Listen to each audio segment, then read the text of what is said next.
Unauthorized use may result in legal liability. I quietly closed the office door behind me, feeling a cold, icy calm growing in my chest. Not fear, not anxiety. No, just emptiness before the storm. I knew this would happen sooner or later. Edward Sutter, our boss, the owner of this rotten company where people were treated worse than slaves, was finally about to lose everything. Sutter had squeezed everything he could out of us. We worked for months without pay, surviving only on his empty promises. And when I spoke up, when I demanded that he pay the people what they were owed, he decided to apply pressure. Intimidation, threats, even veiled warnings about my family. He thought I would break. But Sutter didn't know me. He didn't know that once I came for men like him. Back when I was with the Secret Service, I had one mission: to track down, expose, and destroy scum who thrived on the suffering of others. Now I was retired, with a bullet-ridden leg that sometimes ached as a reminder. But was I afraid? No. I sat behind his massive desk, opened a drawer, and methodically sifted through the documents. Contracts, invoices, agreements. At first glance, everything seemed clean, but the deeper I dug, the filthier it became. Fraudulent deals, illegal deforestation, tax evasion. He had stolen millions while his workers couldn't afford to buy food. I turned on his computer. Password? I had known it for a long time. No one ever thinks that a mere worker might be smarter than the boss. I opened emails, files, folders with notes. And then I froze. A folder buried deep in the system. Personal. I clicked, and the screen filled with photos and videos. My heart skipped a beat. My wife. My damn wife, Amanda. Embracing him. Kissing him. And then, scenes that made my stomach churn. This wasn't just betrayal. It was humiliation. A mockery. She was with him. With a man who was trying to destroy my life. I slowly clenched my fists, feeling my pulse pounding in my temples. Rage surged like a wave before a storm. Did Sutter think he was untouchable? That he could take everything from me? He was wrong. Very, very wrong. I kept staring at the screen where my wife, Amanda, was smiling while doing something that once seemed impossible. A fire flared up in my chest. Not pain, but an icy fury consuming every cell of my body. Behind me, hurried footsteps sounded. The door burst open, and I caught the scent of cheap tobacco before I even turned around. Well, look who we have here, the hero, came the disgusting voice of Edward Sutter. The boss, the king of this cesspool. But in reality, just a filthy bastard who crushed people under his heel like weeds. Digging where you shouldn't be. Ryan? Four men stormed into the office with him. Not the type to solve problems with words. Two rushed at me immediately, hoping to scare me. Fools! I lunged forward, grabbing the first one's arm and twisting it until I heard the crack of breaking bones. He screamed, but before I could savor the sound, the second one swung at me with a fist. I ducked under the blow and drove my knee into his stomach with all my strength. He doubled over, coughing up blood, and without hesitation, I brought my elbow down on the back of his head, sending him into a deep slumber. The third man had time to pull out a knife, but I just smirked. New to the job, huh? I asked, casually stepping to the side. If you knew who I was, you wouldn't have come at me with such a pathetic excuse for a weapon. He lunged, relying on speed, but I was faster. A swift move, a sidestep. His wrist was in my grip. A sharp twist, and the knife was now in my hand. His own blade pierced his palm. The guy howled in pain, and I shoved him into the fourth man, knocking them both to the ground. But the moment I turned back to Sutter, something heavy struck the back of my head with a dull thud. Darkness. I woke up to pain. My head throbbed, my mouth tasted of blood, and Sutter's face loomed in front of me. Too smug, too satisfied. You have no idea what you've walked into, Ryan. His voice was calm, almost lazy. I'm not just a man. I'm a savior.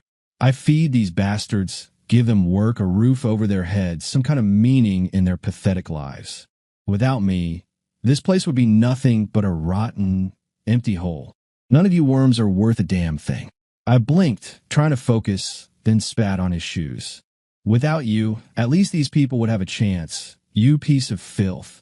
His face twisted into a crooked grin. Yes, I see you found my little indulgences.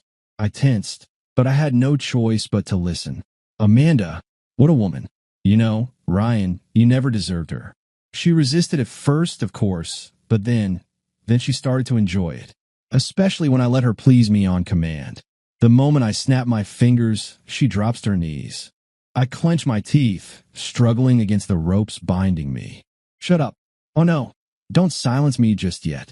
You haven't heard the best part. He crouched down in front of me, his disgusting smirk growing wider. Your daughter, what's her name?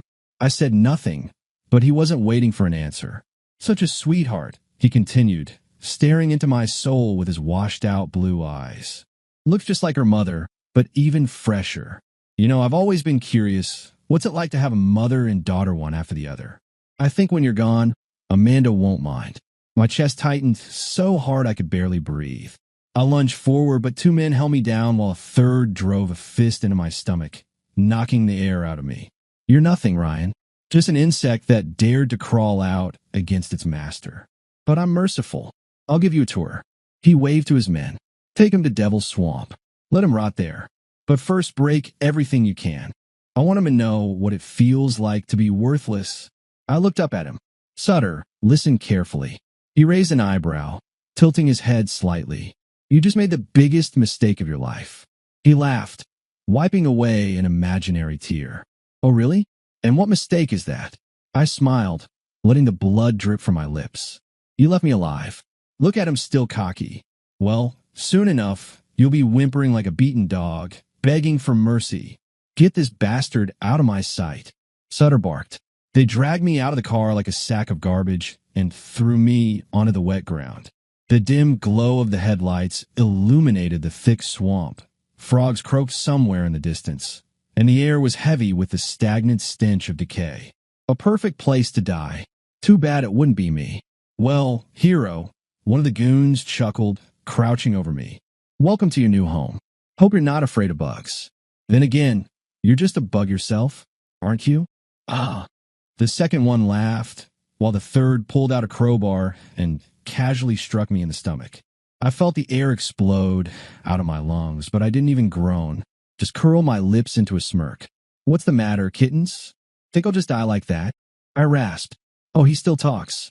One of them mocked, then slammed his boot into my ribs. I collapsed onto my back, coughing, but the mocking glint in my eyes didn't fade. Keep going, buddy. Maybe you'll manage to break my ribs. Though, given your level of intelligence, you'll probably break your own foot first. You son of a bitch, he snarled, swinging again, but the second one stopped him with a grin. Easy, Mick. We were told to rough him up, not kill him right away. Let's have some fun first. Oh, so that's why you're still a virgin. I spat blood, staring straight into his disgusting face. You play around first and then can't get the job done? The answer came as a punch to the face. My head snapped back, black spots danced in my vision, but I only chuckled. Let them think I was breaking. Let them relax. Maybe we should stop wasting time. The third one rumbled, the one who seemed marginally smarter than the rest. Though with competition this week, that wasn't saying much. Just cut off a few fingers, break his legs, and leave him. Let him rot slowly. Finally, someone here knows how to think. I laughed. Seriously, guys, I'm getting bored.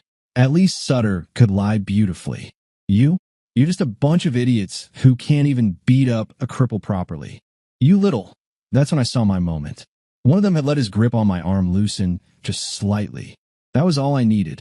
I lunged forward, slamming my forehead into the face of the one holding my shoulders. There was a sickening crunch. His nose turned into a bloody mess, and he collapsed backward with a scream. The second one barely had time to react. I drove my knee into his leg, and he howled, crumpling to the side. The third, the smart one, pulled out a knife, but I was already on him. A swift move, I grabbed his wrist, twisting it with such force that he froze for a second, paralyzed by pain. How's that for your fingers, buddy? Don't want them broken too, do you? I yanked him forward and drove his own knife straight into his thigh. He shrieked, collapsing onto the ground. Now then, boys' bath time. I grabbed the first one by the collar, and before he could recover, dragged him toward the swamp. He struggled, but I shoved him forward feet first. No. Wait, Ryan, let's make a deal. Of course, man. I'm offering you an exclusive tour of the local swamp. Free of charge. He screamed as the murky sludge gripped his legs, slowly pulling him under. The second one, I simply lifted and hurled deep into the bog. He landed with a wet splash, thrashing wildly, but every frantic movement only sped up the inevitable. Hey, Ryan. Man, come on, you don't want to do this. The last one pleaded, scrambling backward. I do, buddy. I really do. I grabbed him by the scruff, dragged him to the very edge of the swamp, and leaned him forward so he could watch his friends slowly sink. You know, they say your whole life flashes before your eyes before you die. Tell me, what do you see? No, please. Nah, man, you made your choice. Now enjoy it. I shoved him forward, and he crashed into the mud with a scream so raw it sent birds scattering from the trees. They still tried to claw their way out, their hands reaching desperately for solid ground. But the swamp doesn't forgive mistakes. And then, silence. The last scream was swallowed by the croaking of frogs. I took a deep breath, wiping the blood from my face. Damn, and the night was just getting started. It was time to return to Sutter. I gripped the steering wheel so tightly my knuckles turned white as I pulled up to the house. The lights were on, which meant Amanda was inside. But my daughter's car, it was missing. Something dark, thick, almost animalistic stirred in my chest. I got out of the car without bothering to close the door and strode toward the porch. Please, don't tell me you did what I think you did, I muttered through clenched teeth. I didn't knock, just pushed the door open. The house reeked of wine, perfume, and something else, something foul, cloying. Amanda sat at the kitchen table in a short robe, lazily tracing a finger along the rim of her glass. When she saw me, she flinched, then stared as if a ghost had walked through the door. You're alive? I stepped closer, never taking my eyes off her. Where is she? Her face twisted, but not in fear. No, it was annoyance. Where's who? She drawled, setting down her glass. My daughter. Where is she, Amanda? My voice was quiet, but sharp as a blade. She smirked, leaned back in her chair, and lit a cigarette, exhaling the smoke lazily. You are so predictable, Ryan. You think you're the hero, that you came back, defeated everyone, and now what? You expect open arms and a warm welcome? I took a sudden step toward her, and the chair clattered as it was knocked aside. Where is she? Amanda flinched, but quickly composed herself, her eyes flashing with disdain. Why do you care? She scoffed. You're nothing now. You think just because Sutter wanted you gone, I was supposed to mourn you? I got lucky. Now I'm with someone who has money, power, influence. Unlike you, a pathetic ex-soldier who barely scraped by. I inhaled slowly, forcing down the urge to rip her apart right here and now. You sold your family. Family? She laughed coldly, looking at me with pity. Yeah, I sold it. Because I was sick of your miserable life, your pathetic morals, your stupid principles. I deserve better. Sutter gave me that. And you? You were just a temporary inconvenience. And our daughter? I took another step closer, my voice almost a whisper. Amanda waved dismissively. Our daughter? She just like you. Stubborn. Clueless about how the world really works. I got tired of her. Sutter said he wanted to show her his house, so they took her. What was I supposed to do? Make a scene? I blinked, letting every word sink in. You just watched? Amanda smirked. Yeah, and you know what's funny? It kind of turned me on. I wasn't listening anymore. The knife I always carried was already in my hand, as if by instinct. Amanda didn't even have time to scream when I drove it through her palm, pinning it to the table. A piercing shriek tore through the house. She thrashed, but I was already leaning over her, hands braced against the table, staring into those now wide, terror-filled eyes. You're not a mother. You're nothing. You didn't just betray your family, you sold your own daughter. She whimpered, tried to yank her hand free, but the knife had sunk deep, and every movement only intensified the pain. Ryan, please. Stay here for now, darling. We still have a lot to talk about. I turned away, heading for the door. Time was slipping away, and if that bastard had done anything to my daughter, this city would remember the name Ryan. I grabbed Amanda's phone while she was still moaning, struggling to free her hand from the table. Her pathetic attempts didn't concern me. The only thing that mattered was getting the information I needed. The screen was unlocked, and of course, the first name on her call list was Edward Sutter. I smirked. He was even saved simply as it. I wondered, had he also been fixing the shelves in her bedroom while I was away? I pressed the call button and brought the phone to my ear. 2 rings. 3. 4. And then, finally, that bastard's voice sliced through the silence. Oh, don't tell me you miss me already, baby. Sutter was clearly smiling, his voice relaxed, smug. I told you to wait for me. I'll be done with her idiot father soon, and then I'll come to you. Or are you so eager you just couldn't wait? I exhaled slowly, deliberately, like a predator already locking onto its prey. Sorry, Ed, but your bitch is busy. She can't come to the phone. Though, if you listen closely, you might hear her right now. Silence. I heard him take a deep breath, trying to process the situation. Ryan? Yeah, like a ghost, huh? Only this isn't some campfire horror story. A long pause, then a quiet, amused chuckle. Huh. Well, I'll give you this, you surprised me. You were supposed to be dead. But you know, that doesn't change anything. You're not the first to try and threaten me. And trust me, you won't be the last. I nodded, rising from the chair and slowly pacing the kitchen while Amanda whimpered softly, unable to pull her hand free. You see, Ed, usually I'd agree with you. But there's one little problem. And what would that be, smartass? I grinned. Your goons aren't having much fun anymore. I gave him a moment to process that. A second for the first wave of uneasy thoughts to seep into his brain. What goons? He tried to sound confident, but his voice wavered. Doubt had crept in. Oh, you know, the 3 idiots you sent to dispose of me. Only I changed their route a little. They're already in the swamp, neck deep in filth and rot. You ever heard the sound a man makes when he realizes he's sinking, that there's no way out? It's somewhere between a pig's squeal and the desperate sob of a whore who didn't get paid. Silence. The kind that weighs heavy, the kind that confirms he was starting to believe me. You're lying. His voice was tight, dry. Of course I'm lying. You're right.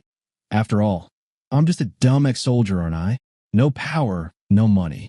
But, you know, while I've been listening to you, I haven't heard you guys laughing in the background. Maybe you should check. Maybe give them a call. Or, better yet, go see for yourself. Just make sure to step in real close. I'd love to see how fast the swamp swallows you. Son of a bitch. Now he was tense. Oh, what's wrong? Not funny anymore? You love jokes, Sutter. Here's one for you. 3 assholes walk into a swamp. Guess which one makes it out? His breathing had become heavy. Listen, you piece of shit. You don't understand what you've gotten yourself into. You can kill all my men if you want, but it won't change a damn thing. I have connections, money, power. And you? You're nothing. Just a pathetic, broken veteran no one will even remember when you disappear. You think you're some kind of hero? You're just a stray dog barking at a wolf. I slowly sat back down, propping my feet on the table. Thing is, Ed, this wolf is neck deep in shit. His pack is dead. And when the pack is gone, a lone wolf isn't so scary anymore. Sutter exhaled sharply, but then, once again, forced a grin into his voice. Fine. Let's say you survived. Took down my guys. So what now? You think you're going to storm in here, kill everyone, rescue your daughter? You think you can stop me? I didn't answer immediately. I let him stew in that brief flicker of hope. Ed, you don't get it. I'm not thinking. I know. I heard him inhale sharply. You have no idea what I'll do if even a single hair falls from my daughter's head. You're bluffing. You think so? Look around, Ed. This whole city belongs to you. But when I'm done, all that'll be left of it is ash and memories. I won't just break you. I'll leave you begging for death. Sutter swallowed. You don't even know where she is. I stood up, grabbed the knife still lodged in Amanda's hand, and yanked it out in one swift motion. She screamed. You're right. He sighed. But you're about to tell me. What? Sutter's voice cracked. I raised the phone to my mouth. Hold the line, Ed. I think your wife has something she'd like to say. I leaned down, grabbing Amanda by the hair and shoving the phone toward her tear-streaked face. Well, darling, got any last words for your beloved? She sobbed, her lips trembling as she whispered. Ryan. P, please. I smirked. Wrong answer. Let's try again. Where's our daughter? Amanda choked on her own breath, whimpering. On the other end, Sutter was shouting something incoherent, but I didn't care. Either you tell me now, or I'll do to you exactly what I did to your friends. Choose, Amanda, but choose fast. She gasped for air, sobbing, until finally, in a hoarse whisper, she croaked. They took her to Sutter's estate. He said he wanted to show her a new life. I nodded. Good girl. I dropped the phone to the floor and crushed it under my heel. Now I knew where to go, and I knew exactly who was going to die next. I walked out of the kitchen, leaving Amanda in her pathetic, blood-stained state. She was sobbing, clutching her wounded hand, but I didn't care. Right now, I had only one goal. My daughter. I descended into the basement where my workshop was located. Tools hung on the walls, old military crates were stacked in the corners, and shelves held things I hadn't used in years. But I was looking for one item in particular. In the far corner, beneath my workbench, where an old drill and a jar of screws gathered dust, sat a metal case. Once, I believed I would never open it again, that my days of war were over. How naive I had been. I lifted the lid, and my eyes immediately fell on my old SIG Sauer P226. My trusty weapon, my loyal companion that had never failed me. I picked it up, running my finger along the slide, feeling the cold steel beneath my touch, then checked the magazine. Full. Fresh rounds, well-oiled. Everything just as it should be. Well, buddy, miss me? The gun said nothing, but I already knew the answer. I tucked the pistol into my waistband and started back upstairs. There was still one more thing I needed to bring with me. But before I left, my gaze lingered on the wall. Hanging among the tools was a massive, heavy sledgehammer.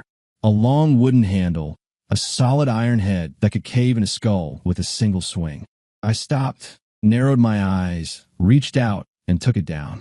Felt its weight. Perfect balance. I gave a test swing. It fit in my grip like it had always belonged there. I smirked and nodded. You're coming with me, too, friend. Time to hammer some things into place. I slung the hammer over my shoulder, stepped outside, and locked the door behind me. Tonight, the city would hear music, the dull thud of heavy blows, the snap of breaking bones, the rasping of dying men, because I was coming for my daughter. The car tore down the dark road, its headlights slicing through the night. But I wasn't watching the road. I was watching the people outside, and when I passed a cozy little restaurant, I saw them. Bastards. A group of fat, smug faces laughing around a table by the window, sipping whiskey and wine. Their faces were familiar. Sutter's men, his dogs, his lapdogs. And among them sat Stephen. That leech had always clung to Sutter like a parasite feeding off a stronger host. He bullied the workers, screamed at me when I demanded fair pay, and then laughed in my face when they tried to teach me a lesson. I slowed the car. I knew Sutter's estate wasn't a joke.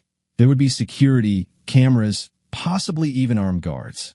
I needed details, and I knew Stephen would give them to me. The problem was he didn't know that yet. I parked, stepped out, and walked toward the restaurant. The security guy stood by the entrance, a big, dumb-looking brute. He barely had time to react before I grabbed his throat, squeezed, and slammed his head into the wall. He crumpled to the floor, unconscious. Take a break, buddy. You're on the wrong team. I flipped the sign on the door to closed, locked the entrance, and took a deep breath. No one was leaving now. I stepped inside, slow, calm. The place wasn't crowded, just a few diners, but my focus was locked on one table. Stephen. He was lounging with his friends, drowning in expensive whiskey, probably already discussing how they would celebrate my death. I stepped closer. They noticed me, but at first, they didn't care. Hey, what the hell are you doing here, asshole? One of them grunted, not even looking up from his glass. I said nothing, just pulled the hammer from behind my back and planted it firmly on the floor, gripping the handle. Oh, what's this? You decide to become a carpenter. Another one laughed, elbowing Stephen. But Stephen had already figured it out. His face turned pale, his throat bobbing as he swallowed hard. Ryan. I took another step forward. Stephen, you're alive? I nodded. For now. But you? Probably not. I swung the hammer hard and fast, bringing it down on the hand of the loudest guy at the table. The snap of bone echoed through the restaurant like a gunshot. He screamed, tumbling off his chair, his fingers, which had just been holding his glass, now looked like a crumpled paper bag. Oh God, fuck. He writhed on the floor. The table fell silent. I slowly lifted the hammer, examining its new color. I asked you a simple question, Stephen. How do I get a Sutter? You're insane. One of the goons shrieked. Do you even realize what you've just done? I turned to him, swung the hammer, right into his kneecap. The crunch was sickening. He didn't even scream at first, just stared in shock, as if refusing to believe that his leg was now a puzzle of shattered bone. Then he screamed, Do you understand now? I turned back to Stephen. How do I get into the estate? Stephen stammered, but I saw the hesitation in his eyes. He was hoping I was bluffing. I wasn't. I swung again, driving the next bastard into the bar counter. He coughed blood, clutching his ribs. The rest of them tried to run. I was faster. Hammer to the ribs. One went down, choking on his own teeth. Hammer to the skull. This one didn't even whimper before collapsing like a rag doll. Stephen wasn't sitting anymore. He was crawling backward, his face contorted in terror. But I was already there. I grabbed him by the hair and smashed his face into the table. The wood shuddered, glasses tipped over, blood splattered across the white tablecloth. No, buddy. You're the main act. You don't get to leave just yet. I yanked him up and slammed his face again. Not laughing now, are we, Stephen? Oh God, please. He gargled, blood dripping from his mouth and nose, his body shaking. I leaned in, pressing his mangled face against the table. Let's try this again. My voice was calm, cold, like death itself. How do I get a Sutter? And don't even think about lying to me. Because lying without teeth? That's not easy. I'll talk. I'll talk. He sobbed. I allowed myself a small smile. Good boy, Stephen. I lifted the hammer. You know I hate being lied to, right? He trembled, finally understanding. This was only the beginning. Stephen limped, drenched in sweat, his mouth smeared with blood, his nose bent at a grotesque angle. His lips quivered like a rat trapped in a corner. I dragged him toward the car, and he tried to beg. Oh, Ryan, you're not really going to kill me, right? I told you everything. Everything I know. Uh-huh. Sure. I slammed his face against the hood before opening the door. I'm actually a pacifist. Peace, love, and flowers, you know the deal. He let out a strangled groan, but as soon as I opened the door and shoved him into the passenger seat, he started babbling frantically, Sutter's at his estate. It's outside the city, near the old quarry. There are 2 fences, an outer and an inner one. The guards are armed. They have cameras, patrols, dogs. It's serious, man. You can't just walk in there alone. I got behind the wheel, turned the key, and the engine rumbled to life. Cut the bullshit, Stephen. I need an entrance. All right. There's a tunnel under the garage. An old passage they used for smuggling back in the day. It's tight, but if you know where to look, you can get through. I nodded and slammed on the gas. He was thrown back against the seat with a grunt. The security? 4 guys at the main entrance, 2 in the back, another pair in the towers. Inside, at least 10 more, but that's counting the staff, and they won't put up much of a fight. Good. And the cameras? 4 outside, 3 inside, but they don't cover the tunnel. They think it's sealed. I glanced at him and smirked. See? You're actually useful. Almost a shame you're a worthless piece of shit. Man, please, I told you everything I know. That's what scares me. We pulled up near the woods, not far from the estate. I yanked him out of the car and shoved him forward. All right, Stephen, let's go. He panicked, looking around like a beaten stray dog. What? Why? I told you everything. Exactly. I pushed him deeper into the forest until I could see the high floodlights of the guard towers in the distance. The air smelled of damp earth. The trees were thick, and the constant hum of night insects was grating. Stephen was trembling. Ryan, come on, man. I help you. Shut up. I spotted movement between the trees. A patrol. The bastard was moving quickly, but hadn't seen us yet. Not until he raised his flashlight. I saw his hand go to his radio. Hey, who's there? I leaned close to Stephen's ear. Here's your golden ticket, Stephen. I grabbed him by the shoulders and threw him forward, using him as a human shield. No. The burst of gunfire ripped through him, his body jerking like a puppet with snapped strings. Blood sprayed across my face, and just behind him, I saw the guard's expression twist as he realized his mistake. Stephen gurgled, clutching at his stomach, where there were now more holes than in Sutter's bullshit speeches about protecting the city. I shoved him forward, straight into the stunned guard's arms, then didn't hesitate. I drew my pistol and fired. The bullet shattered his knee, and he collapsed with a scream. Stephen was still gasping, trying to speak, but I leaned down, locking eyes with his pale, horror-stricken face. "You know why I needed you, Stephen?" His lips moved, but no sound came out. I bent closer, almost whispering in his ear, "Because I needed an airbag." His eyes rolled back, and he went still. I turned to the guard, who was groaning, clutching his mangled leg. I reloaded my pistol. "All right, time for a chat." He opened his mouth, but before he could say a word, I stomped on his ruined knee. "Crack!" He screamed so loud the dogs inside the estate started barking. "Now you're listening to me." I crouched down, smiling in his contorted face. "Hey there, I'm your new best friend. You just did me a huge favor by killing Stephen. Now, I'm going to return it. I'll only break one more leg if you tell me how many patrols are near the tunnel." The guard panted, choking on his own blood. Two-man teams every 20 minutes. But at night, sometimes just one. Thanks." I kicked him in the temple, and he went limp. Alive, but already a dead man walking. I reloaded, wiped the blood off my cheek, and looked toward the glowing lights of the estate in the distance. "All right, Sutter, time for your final meal." I hefted the hammer, spun it once in my grip, and headed for the tunnel. The tunnel was narrow, damp, and reeked of rot. Old wooden supports groaned with every step, and the ground beneath my feet crumbled like I was walking on the bones of long-dead rats. The air was heavy, stale, but I didn't care. I was here for my daughter.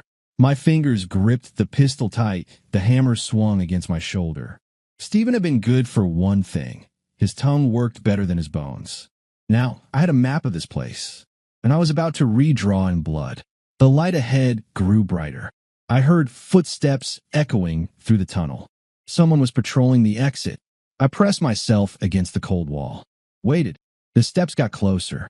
He was alone, humming a tune to himself. I lunged, grabbed him by the throat, and yanked him into the tunnel. The snap of his neck echoed down the passage. His legs twitched a couple of times before going still. "Easy, easy. No more walking for you." I left him in the dark and pushed forward, emerging into a small storage room. The door was slightly open. Voices. 2 of them.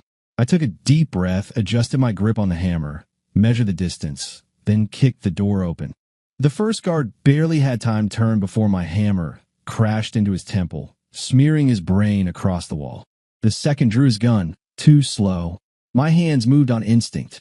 Bang! The bullet tore into his shoulder, slamming him back against a shelf of bottles.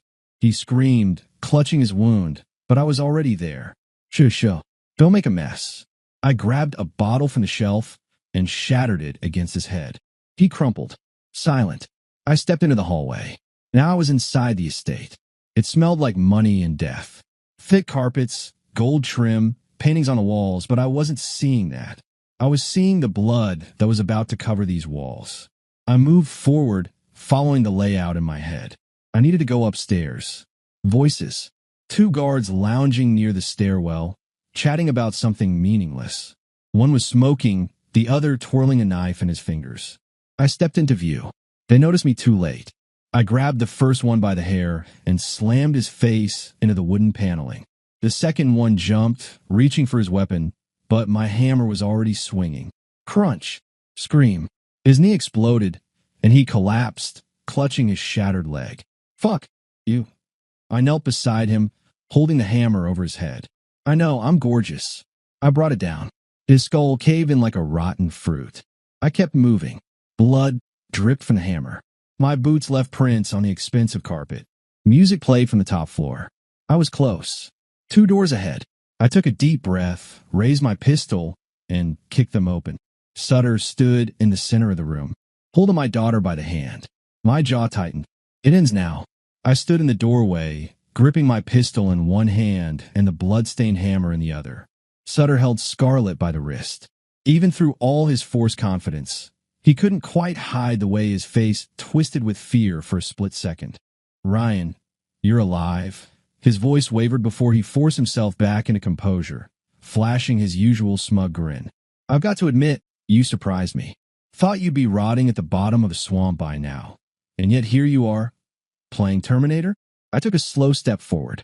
Sutter, you're a smart guy. You should have realized that if I came back, it's not just bad news for you. It's the last news you'll ever hear.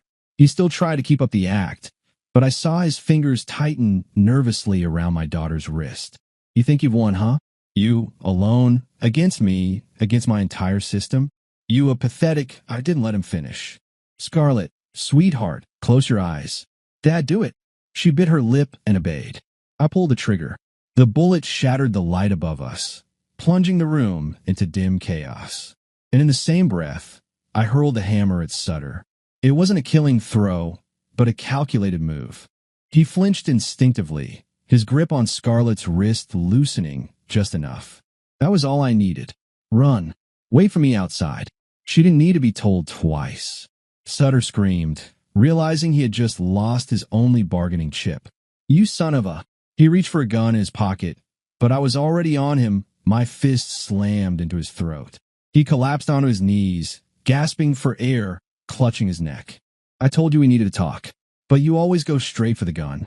I lifted the hammer, weighed it in my hand, and swung it down on his shoulder. Crack! His arm snapped, hanging limp at a sickening angle. He squealed like a pig being led to slaughter. The code to the safe. G, go to hell. I swung again. The code. Oh, 4186. He howled, tears streaming down his face. I stepped toward the massive safe in the corner and entered the numbers. Click. Open. Inside, folders of documents, contracts, blackmail material, offshore accounts. Looks like you moved your whole office in here. Smart, but it won't save you. Stacks of cash lined the shelves. Oh, and money too? I grabbed a few bundles and stuffed them into a bag. Let's put this to better use. Fixing the mess you left behind. This should be more than enough. Sutter lay on the floor, wheezing, trying to crawl away. P, please. Ryan, let's make a deal. I turned back to him, rolling the hammer in my hand. A deal? I stepped closer. You like control, don't you, Sutter? You like feeling powerful over people? I grinned. Let me help you really feel it. I swung the hammer into his knee. Crunch. He screamed, convulsing like a fish dumped onto the pavement. Now the other one. Thud. Oh God, no. No. Please. I sighed, staring down at his shaking, broken body. You always wanted to be a part of this city, right? To be its foundation? Tears streamed down his face, blood pooling on the carpet. I smirked. Congratulations, bastard. You're part of the floor now. I raised the hammer high and brought it down on his face. Once. Crack. Twice. Wet, sickening squelch. 3 times. His skull caved in, nothing left but a pulpy mess of blood, bone, and shredded skin. I wiped my forehead with my sleeve, took a step back, and admired my work. Well, Sutter, that was satisfying. I grabbed the bag of money and documents, turned, and walked out the door. Scarlett stood waiting. It's over, sweetheart. We're going home. I drove in silence, my hands firm on the wheel. Scarlett sat in the passenger seat, wrapped in my jacket. She didn't say a word, but her hands weren't shaking anymore. I knew she had questions, and they would come later. But first, I had one more loose end to tie up.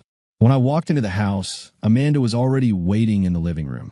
She still clutched her bandaged hand, the one I had nailed to the table earlier. Her eyes burned with hate, but there was something else there. Hope. She thought I had died. Why you? You're alive, she whispered, as if she couldn't believe it. I smirked, tossing my jacket aside. Yeah, unfortunately for you, I had to disappoint you again.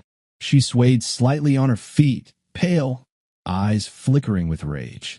You killed him, didn't you? I shrugged. Let's just say he's a bit shorter now. She exhaled sharply, her face twisting, but then finally spoke with clarity. And now, what? You think you're the hero? You think everything's going to go your way now? He was supposed to destroy you, erase you from existence. And you— I raised a hand, cutting off her useless whining. Don't bother, darling. Something flickered in her eyes. Hope again. And then I added, I'm not going to kill you. She blinked, struggling to process my words. Then I continued, but you won't be living here either. Her lips parted slightly. She was too slow to understand. I turned, walked into the garage, and returned a minute later with a large box. I dropped it at her feet. Pack your shit. Her voice cracked. Where am I supposed to go? I tilted my head. We're taking out the trash. Under the overpass, the homeless huddled close to the fire, which crackled inside a rusted metal barrel. Among them, one man stood out. His beard was especially impressive, and in his hand he clutched a half-eaten, raw hot dog, clearly scavenged from a dumpster. I stepped toward him, pulled out a $10 bill, and nodded at the rusted, bent shopping cart with crooked wheels that stood by his feet. Will you sell it? He cast a suspicious glance at me, then at the cart, then back at the money. Buddy, I've been riding this thing my whole life. It's my steed. Well, now it's your ex-steed. He took the money, sighed heavily, and wiped away a tear as if I had just robbed him of a family heirloom. I tossed Amanda's box of junk into the cart and turned to her. There you go. Now you have transportation, shelter, and new friends. She stared at me, stunned. You're not serious, dead serious. I gave the cart a little push, making it groan in protest. I suggest you don't take too long to leave. I'm the new sheriff in town now, and I don't like scum like you hanging around. Her fist clenched, but she knew arguing was pointless. Where am I supposed to go? I shrugged. There's always room under the overpass. Though, it's not exactly free either. I'd say in a couple of weeks, you'll have to leave anyway. Otherwise, I'll have to resort to radical measures. I patted her on the shoulder and leaned in close to her ear. Now get lost. She gasped in rage, grabbed the cart, and stumbled away, moving like a broken-down machine. The homeless watched her go. The bearded man even sighed wistfully. A woman with a cart. Now that's what I call luck. I turned and walked toward my car. There was another event I had to attend soon. Standing before Sutter's casket, I crossed my arms and savored the ripple of unease my mere presence sent through the crowd. His cronies, lackeys, crooked cops, and corrupt businessmen, all the filth that had gnawed at this city for years, had gathered to bid farewell to their king, unaware that their own journey to hell was about to begin. When the priest launched into a grandiose speech about a great man who cared for the city, I couldn't hold it in. I burst into laughter. Silence fell instantly. My apologies. I wiped a tear from my eye. I had no idea this was an open mic comedy night. The tension in the air thickened. Some recognized me and turned pale. Others frowned, hands twitching toward their weapons. Missed me, you bastards? I grinned, fishing a flash drive from my pocket and holding it up for all to see. What the hell are you doing here, asshole? One of the goons growled, his hand sliding toward his holster. I shook my head, still smiling. Oh, come on, guys. Relax. I brought you a gift. You like gifts, don't you? I snapped my fingers. And then all hell broke loose. A swarm of feds stormed the cemetery like a goddamn hurricane. Shouts, the stomp of boots, the dull thuds of fists meeting flesh. FBI, DA, IRS, ATF. Every agency that had ever dreamed of taking these scumbags down had shown up for the occasion. A fat old man in an expensive suit, who had been smugly nodding along to the priest's words just moments ago, made a break for his car. Two agents tackled him face first into the dirt. You sons of bitches. I demand a lawyer. You can demand a goddamn Elvis concert for all I care. You bloated sack of shit. You're still going away for life. Another lowlife, Sutter's lawyer, the one who had laundered all his dirty money, ran for the fence. A warning shot rang out, and he dropped to his knees, hands in the air. I'm just a lawyer. I don't know anything. Don't worry. You'll have plenty of time in prison to give legal advice to your cellmates. A plump blonde who had run the city's illegal real estate market tried to blend into the crowd, but the feds already had her face on file. Miss Langley, perfect timing. We've got a luxury suite waiting for you at the federal penitentiary. No, I can make a deal. Sure you can. In a holding cell, they scattered like rats from a sinking ship. But they didn't realize the ship was long gone. This was their coffin. I stood motionless in the eye of the storm, watching them get hauled into vans, my posture relaxed, my expression calm. Not so fun anymore. Is it, you bastards? I muttered as one by one they were led away in cuffs. The priest stood frozen, clutching his Bible as if unsure whether to start praying or turn himself in. I turned my back on the chaos and walked away. This city was finally being cleansed. There was a new sheriff in town. Aftermath. Sutter's funeral turned arrest festival marked the beginning of a new era. His lackeys, his cowardly minions who had bled the working class dry for years, vanished. Their places were taken by real people, those who wanted to do their jobs, not just line their pockets while the city rotted. And when the dust settled, when the filth had been washed away, I found myself at the helm of Sutter's empire. Time to settle the scores. Sitting in his old chair felt, to put it mildly, strange. It cost as much as an average worker made in a year and reeked of cigars, whiskey, and cheap cologne. I ordered it thrown out and brought in a simple wooden chair instead. The first thing I did after sorting through the paperwork was print out a list of all the workers and their unpaid wages. Sutter owed them millions. I opened his safe, finding it stuffed with stacks of dirty cash. I waved a handful in the air and chuckled. Well, Sutter, you always said you cared about this city. I guess I'll finally do it for you. Every worker got their money. I gathered them all in the factory hall and stepped forward, holding thick envelopes in my hands. I know you've been waiting a long time. I know you've been robbed. I tossed a wad of cash onto the table. But things are different now. They exchanged wary glances, watching me with suspicion until I started handing out the wages. Here's 6 months of back pay, Joe. Peter, your overdue bonus. Maria, your compensation for those 2 weeks you worked for free. A murmur spread through the crowd, then applause erupted. When everyone had received their due, I raised a hand. One more thing. I grinned. Sutter always claimed the company was in crisis, that there was never enough money. Seems like the only crisis was yours. His safe was doing just fine.